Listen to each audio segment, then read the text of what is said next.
Welcome guys. இன்னைக்கு நம்ம வீடியோவில் சூடாக்ஸ் ஏட்ரோஃபி இந்த கண்டிஷன் பற்றி தான் டீட்டெயிலாக பேச போகிறோம். ஸோ இந்த டிசீஸ் பார்த்தோம் அப்படின்னா ஒரு க்ரோனிக், ஓகேவா, ரொம்ப நாள் இருக்கக்கூடிய ஒரு ப்ராக்ரெசிவ் டிசீஸ் அப்படின்னு சொல்லலாம். கொஞ்சம் கொஞ்சமாக இன்க்ரீஸ் ஆகிக்கிட்டே வரும். ஸோ இந்த டிசீஸ் மேக்ஸிமம் எங்கே அஃபெக்ட் பண்ணும் அப்படின்னா ஒரு டெர்மோட்டோமா அஃபெக்ட் பண்ணும். ஸோ ஒரு நர்வ், இப்போ C5 அப்படின்னு ஒரு C5லேருந்து வரக்கூடிய ஒரு நர்வ், அதோட டெர்மோட்டோம்ஸ் ஸ்கில்ல எங்கெங்கெல்லாம் சப்ளை பண்ணுதோ அந்த ஏரியா ஃபுல்லாக பெயின்ஃபுல்லாக இருக்கும். ஓகேவா, இந்த ஏட்ரோஃபி வந்துச்சு அப்படின்னா. அது மட்டும் இல்லாமல் அந்த டெர்மட்டோம் சப்ளை பண்ணக்கூடிய போன் பார்த்திங்க அப்படின்னா ஆஸ்டியோபோரோசிஸுக்கு போகும். அதே போல் அங்கே சென்சரி மோட்டார் அப்நார்மலிட்டிஸ்லாம் இருக்கும். இப்போ இந்த சூடாக்ஸ் ஏட்ரோஃபி மட்டும் அப்படின்னு சொல்ல மாட்டாங்க, இதுக்கு நிறைய பேர் இருக்குது. ஓகேவா, சூடாக்ஸ் ஆஸ்டியோடிஸ்ட்ரோஃபி அப்படின்னு சொல்லுவாங்க.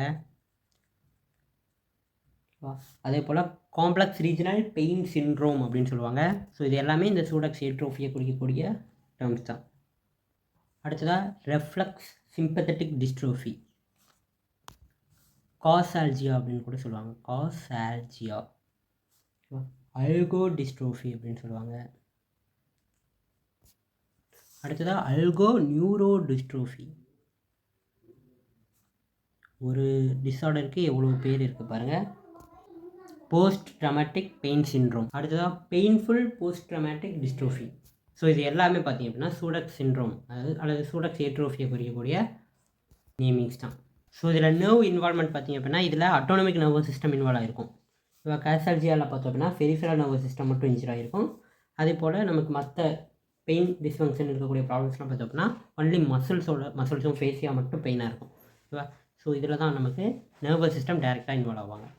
ஓகே, இப்போ இதோட இன்சிடென்ட்ஸ் எப்படி இருக்குது அப்படிங்கிறத பார்ப்போம். இது பார்த்தோம் அப்படின்னா ஃபீமேல்ஸ்க்கு அதிகமாக அஃபெக்ட் ஆகும் இன் கம்பேர்ட் டு தி மேல்.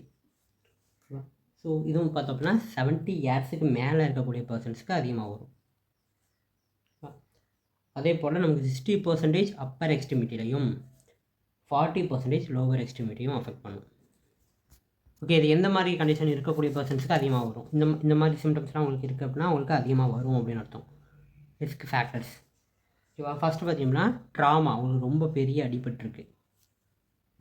அடுத்ததாக அவங்க ட்ராமா இருக்கும்போது அவங்க வந்து ஏதாவது ஒரு ஸ்டிமுலஸ் கொடுத்தாங்க அப்படின்னா அவங்க எக்ஸாகரேட்டட் ஆகிறாங்க அப்படின்னா அவங்களுக்கு மேபி வர வாய்ப்பு இருக்குது. அடுத்ததாக பார்த்திங்கன்னா சர்ஜரி, ரீசெண்டாக சர்ஜரி முடிச்சிருப்பாங்க இல்லையா, ஸோ அவங்களுக்கு பார்த்தோம் அப்படின்னா நோவில் ஏதாவது ப்ராப்ளம் ஆகும்போது சூடாக் ஏட்ரோஃபி வரும். அடுத்ததாக ரொம்ப நாளாக இம்மொபைலிஸ்டாக இருக்காங்க, மூமெண்ட் எதுவும் பண்ணவே இல்லை, அந்த மாதிரி பர்சன்ஸ்க்கு ப்ராப்ளம் வர வாய்ப்பு இருக்குது. அடுத்ததாக ரொம்ப டிப்ரெஷனுக்கு போகிறாங்க, ரொம்ப ஆங்ஸைட்டியாக இருக்காங்க, ஆங்ஸைட்டி டிப்ரெஷன் இந்த மாதிரி கண்டிஷனில் வரும்.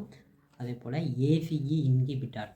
ஏசிஇ அப்படின்னா என்ன, அல்டோஸ்டிரான் ஆஞ்சியோடென்சின் மெக்கானிசத்தில் வரக்கூடிய ஒன் ஆஃப் தி என்சைம். ஓகேவா, ஆஞ்சியோடென்சின் கன்வெர்ட்டிங் என்சைம். ஸோ இந்த என்சைமை நம்ம இன்ஹிபிட் பண்ணும்போது அதுக்கான ட்ரக்ஸை நம்ம யூஸ் பண்ணும்போது மேபி அதோட சைடு எஃபெக்டாக கூட நமக்கு இந்த டிசீஸ் வரும். அதே போல் உங்களுக்கு மைக்ரைன் இருக்குது, மைக்ரைன் அப்படின்னா தலைவலி. அதே போல் உங்களுக்கு ஆஸ்துமா இருக்குது. இந்த மாதிரி கண்டிஷன் இருந்துச்சு அப்படின்னா ஹிஸ்ட்ரியில் இருக்குது அப்படின்னா அவங்களுக்கு வந்து இந்த மாதிரி கண்டிஷன்ஸ்லாம் வரும். 70 இயர்ஸுக்கு அப்புறம் ரொம்ப ஸ்மோக் பண்ணுறாங்க அப்படின்றப்பையும் இந்த கண்டிஷன் வரும். அடுத்ததாக இன்னொரு கண்டிஷன் ஃபைப்ரோமயால்ஜியா. ஸோ இந்த கண்டிஷன் இருந்துச்சு அப்படின்னா அவங்களுக்கு இந்த காசால்ஜியா வரும். ஓகேவா, காசால்ஜியா அப்படின்றது சூடாக் ஏட்ரோஃபியோட இன்னொரு பேர் தான். இந்த ஃபைப்ரோமயால்ஜியா அப்படிங்கிறதும் நமக்கு பாடி ஃபுல்லாக பெயின் அண்ட் டெண்டர்னஸ், நடுக்கத்தை ஏற்படுத்தும். ஓகேவா, அதே போல் நமக்கு ஃபெட்டிகாக இருக்கும், நம்ம ரொம்ப தூங்குறதுக்கு ரொம்ப கஷ்டப்படுவோம். அந்த மாதிரி ஒரு சிண்ட்ரோம் தான் இந்த கண்டிஷன். இந்த கண்டிஷன் இருக்குது அப்படின்னா இந்த கண்டிஷனால் கூட நமக்கு இந்த காசால்ஜியா அல்லது சூடாக்ஸ் ஏட்ரோஃபி வந்து வர வாய்ப்பு இருக்குது. ஸோ இதெல்லாம் ரிஸ்க் ஃபேக்டர்ஸ், இதெல்லாம் இருந்தால் நமக்கு இந்த சூடாக்ஸ் ஏட்ரோஃபி வரும். ஓகே, இப்போ பேத்தோஃபிசியாலஜி. ஓகேவா, எப்படி நமக்கு இந்த டிசீஸ் அஃபெக்ட் ஆகுது அப்படிங்கிறத பார்ப்போம். இப்போ நம்ம ஹேண்டில் பயங்கரமான ட்ராமா, சரியாக இன்ஜூர் ஆகுது, அப்போ என்ன ஆகும், நம்ம ஹேண்டில் இருக்கக்கூடிய நாசிசெப்டார்ஸ் எல்லாம் டிக்ரீஸ் ஆகும். அந்த நியூரான்ஸ் எல்லாமே பார்த்தீங்க அப்படின்னா அந்த நியூரானோட டென்சிட்டி எல்லாமே கம்மியாகும். அதே போல் அந்த ஏரியாவில் பார்த்திங்கன்னா இன்ஃப்ளமேஷன் அதிகமாக இருக்கும். அதே போல் பெரிஃபெரல் நர்வ் சென்சிடைசேஷன் அதிகமாக இருக்கும் அந்த ஏரியாவில்.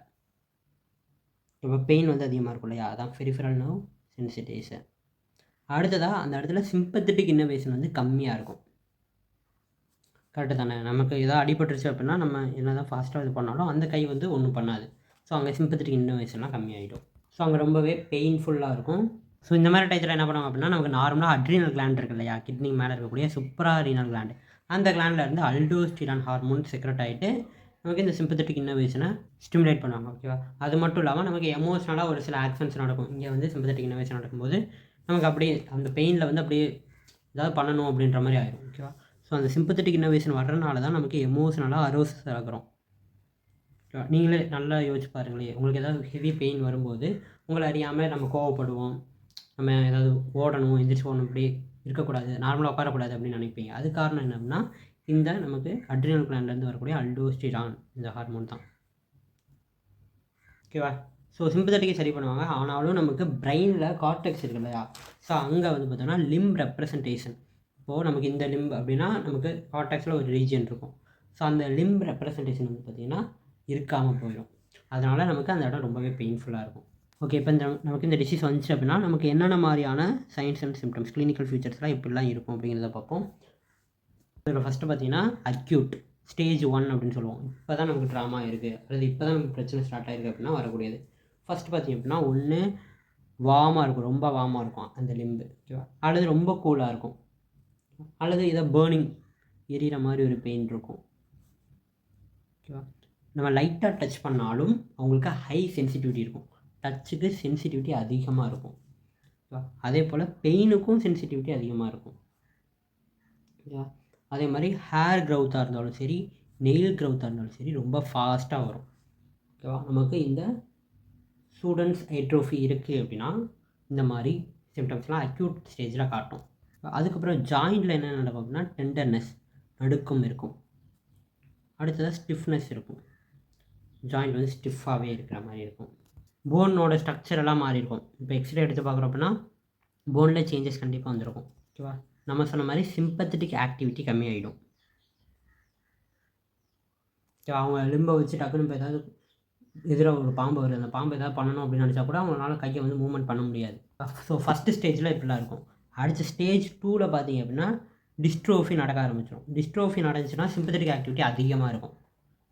இந்த டிஃப்ரென்ஸ் மட்டும் நீங்கள் நல்லா புரிஞ்சுக்கணும். இங்கே வந்து யார் ஆக்டிவேட் பண்ணுவாங்க அப்படின்னா அல்டோஸ்டிரான் ஆக்டிவேட் பண்ணும். ஸோ அதனால் சிம்பத்தட்டிக் ஆக்டிவிட்டி இந்த இடத்துல அதிகமாகிடும். ஸோ இப்போ நல்லா தெரிஞ்சுக்கோங்க, டிஸ்ட்ரோஃபி அப்படின்னா வேறு ஒன்றும் இல்லை, அங்கே இருக்கக்கூடிய செல்ஸ் எல்லாமே வந்து பார்த்திங்கன்னா டிக்ரீஸ் ஆகுது அப்படின்னு அர்த்தம்.